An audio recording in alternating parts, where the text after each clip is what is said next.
ශ්‍රී ලංකාවේ මධ්‍යම කඳුකරය කියන්නේ ස්වභාවික සුන්දරත්වයෙන් පිරුණු අපූර්ව භූමියක්. ඒ සුන්දර කඳු පන්දීන් අතරින් ගම්පොළ නගරයට ආසන්නව නිහඬව නැගී සිටින සුවිශේෂී ස්ථානයක් තමයි අම්බුලුවාව. මුහුදු මට්ටමේ සිට මීටර් 1000කට ආසන්න උසකින් පිහිටි අම්බුලුවාව අද වන විට ශ්‍රී ලංකාවේ ප්‍රධාන සංචාරක ආකර්ෂණයක් බවට පත් වී තිබෙනවා. මෙම ස්ථානයේ විශේෂත්වය වන්නේ සෝබාදහමේ සුන්දරත්වය, ජෛව විවිධත්වය සහ සංස්කෘතික වටිනාකම එකම ස්ථානයකින් අත්විඳීමට හැකිවීමයි. අම්බුලුවාවේ ඉහළින්ම කැපී පෙනෙන නිර්මාණය වන්නේ අහසට නැගී සිටින සර්පිලාකාර කුළුණයි. මෙහි ඉහළට ගමන් කරන විට සෑම පියවරක්ම අවට පරිසරය වෙනස් වෙමින් විවෘත වෙනවා.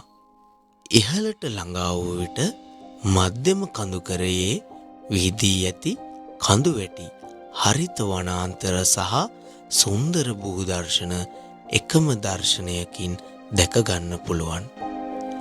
නමුත් අම්බුලුවාව කියන්නේ දර්ශනයකට පමණක් සීමා වූ ස්ථානයක් නෙවෙයි. මෙය විවිධ ආගම් සහ සංස්කෘතීන් එකමුතුව නියෝජනය කරන ස්ථානයක් ලෙසත් වැදගත් වෙනවා. බෞද්ධ, හින්දු, ඉස්ලාම් සහ ක්‍රිස්තියානි යන ආගමික ස්ථාන එකම පරිශ්‍රයක පිහිටා තිබීම ශ්‍රී ලංකාවේ සහජීවනය පිළිබඳ වැදගත් පණිවිඩයක් ලබා දෙනවා. ජෛව විවිධත්වයෙන් පොහොසත් මෙම ප්‍රදේශය විවිධ ශාක වර්ග සහ ස්වභාවික පරිසර පද්ධති රැසකට නිවහනක්.